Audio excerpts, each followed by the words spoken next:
Good evening and welcome to Captions, and welcome to Tazewell viewers. Tonight we have a very special program, one of which I hope that you will listen, you will learn, and you will participate and vote.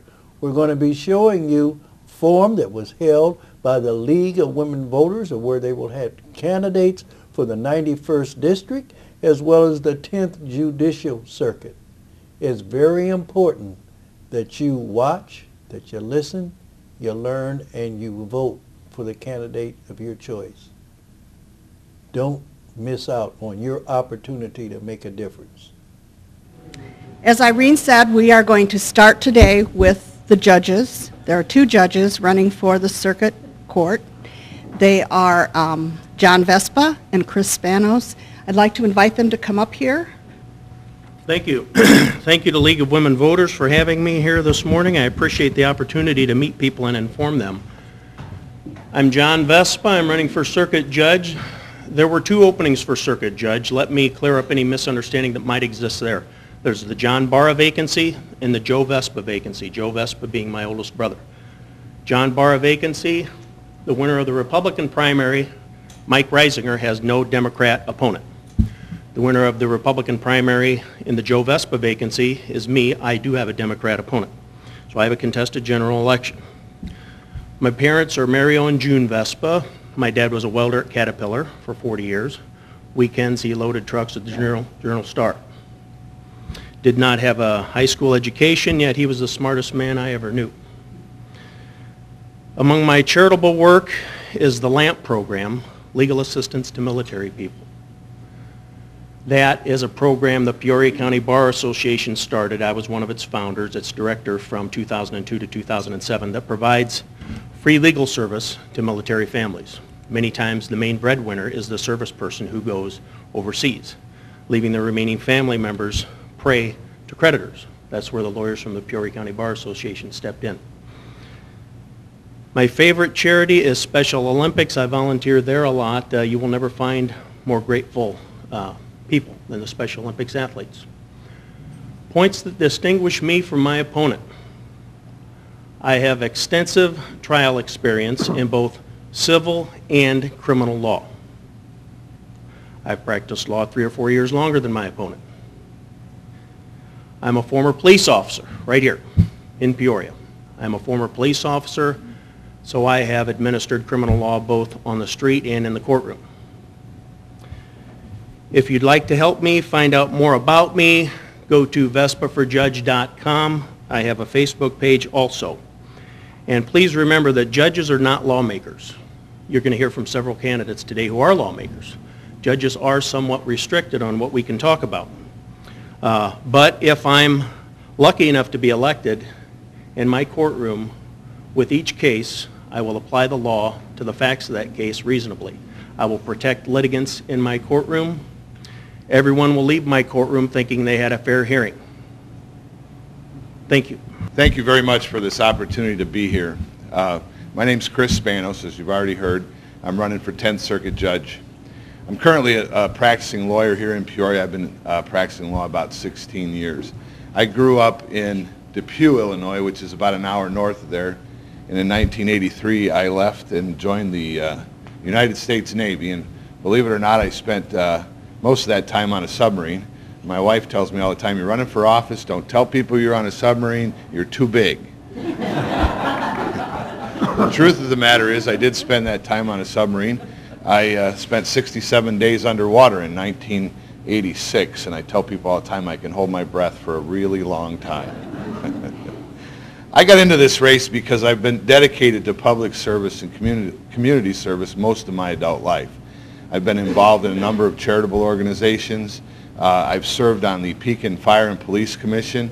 My wife, Julia, who's joined me here today, is a farmer's daughter from Tazewell County. And during my last year of law school, her father passed away, and we decided to come back with our brand new son and live in Central Illinois. And it's been the best decision that we've ever made. We've been involved in a number of things. We get involved in the community. As I said, I was on the Fire and Police Commission. I'm currently a school board member, and just a few months ago stepped down after 3 months of serving as president of that school board. That's my interest. This is where I come from. Professionally, I've been trying cases for most of that 16 years. My opponent points out that that's a distinction between us. Yeah, he's correct. I have not tried a number of criminal cases. I've tried a ton of civil cases. What I believe makes me stand out isn't the type of work that we do. It's the quality of work that we do. Over the last 12 months in this race, I've had the great pleasure of having an honor, a truly humbling honor, to have my peers rate me as qualified and recommended for this position where my opponent has not. I've had the incredible honor of having 4 retired circuit judges come out and endorse me and support me for this based on what we have done in the courtroom. I believe that a circuit judge, the qualifications are very simple. You want someone who has a strong knowledge of the law, someone who will ensure that everyone who appears before that judge is treated fairly, regardless of where they come from or who they are. You want someone who is strong and firm when appropriate, someone who is compassionate when necessary. But more than anything else, you want someone who has the good sense to know the difference between those two times. I think that I bring that based on my experiences, not just my legal experiences, but my experience in the military. Spend 6 months underwater with 120 men in a 300-foot tube. Those experiences bring you a sense of reasonableness, a sense of what matters, a sense of what's important. I come from a family of 6 children. I'm the second of 6 children. My father worked for a living as well. My time's up. I'm sorry. Thank you very much. All right. To both judges, how do you feel circuit court judges can impact our community? We'll start with John Vespa. How can circuit judges impact the... I always found it interesting that throughout the last 15 or 16 months, circuit judges get by far the least attention.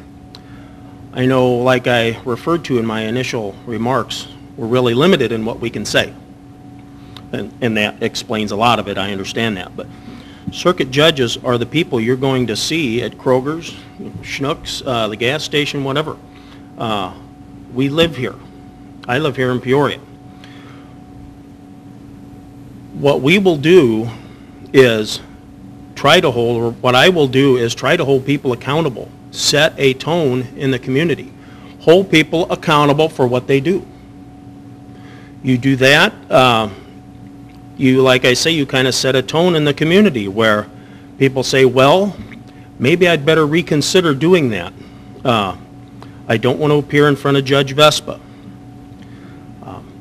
And let me say, everyone appearing before me, as I said, will have their constitutional rights protected. I don't give them their rights. They already have them. The U.S. and Illinois constitutions give them their rights. Make sure their rights are protected. There is a time, for instance, in criminal matters where sentencing is involved, and that's where I feel a judge can make a statement.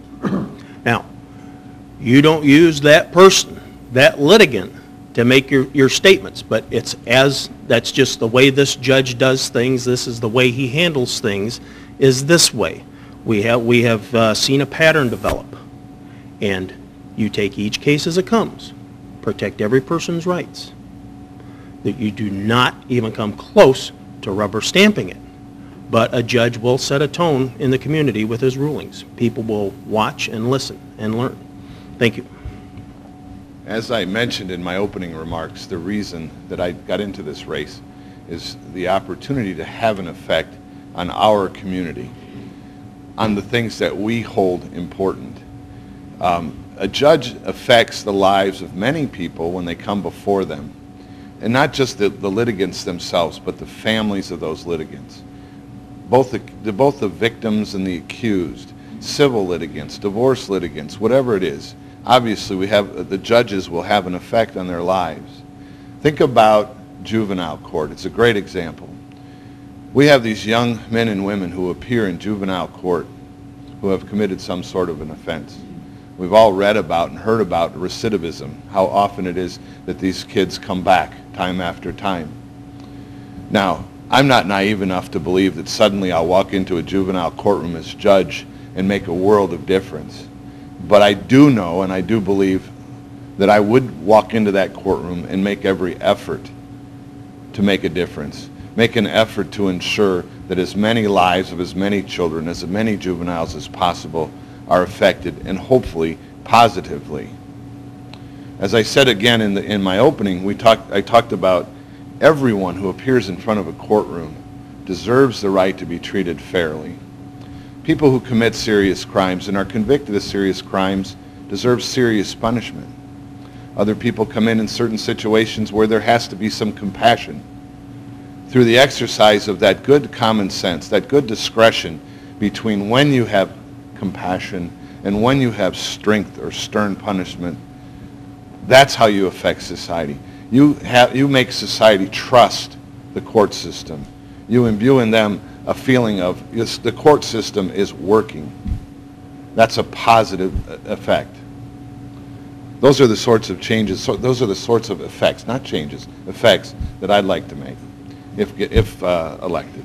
Thank you very much.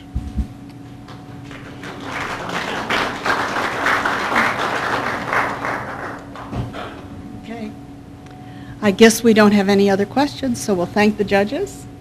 Well, thank you very much, and good morning, everyone. I'm really pleased to be here, and I want to thank the League of Women Voters for putting this forum together and giving us an opportunity to come together and discuss the issues through good, healthy discourse. I think it's important because this is a very, very important election this year.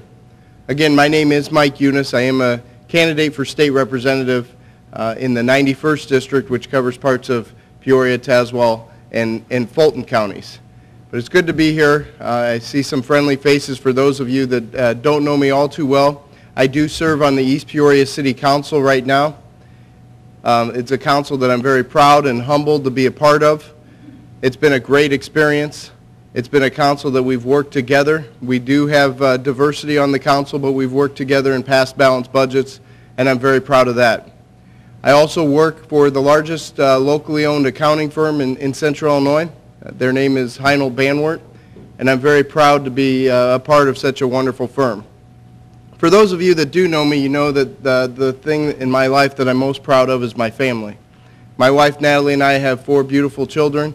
Natalie couldn't be here this morning. She wishes she could, but she's running around to soccer matches and shuttling the kids around. So they keep us running and keep us very busy, and we love them very much. Again, I'm very proud to be here today. I'm running a very grassroots campaign, and I'm very optimistic, and I'm very excited about this race for state representative in the 91st District. I have so far knocked on thousands of doors, and I'm getting a great feedback from everyone. Because I know, like you, the status quo isn't working in the state of Illinois, and we do need to make a difference, and we do need to change. And that's precisely why I'm reaching out to everyone in this election. I'm reaching out to Democrats and Independents and Republicans because I truly believe in my heart that it's more important to vote the person and not the party. It's more important to vote for someone that's going to represent our values and principles. It's more important to vote for someone that's going to be there for you in time of need. And that's why I'm reaching out to everyone in this election, and it's going very well, and I do look forward to a great discourse this morning, and I appreciate Representative Mike Smith being here with us so that we can talk about the issues. Thank you all very much.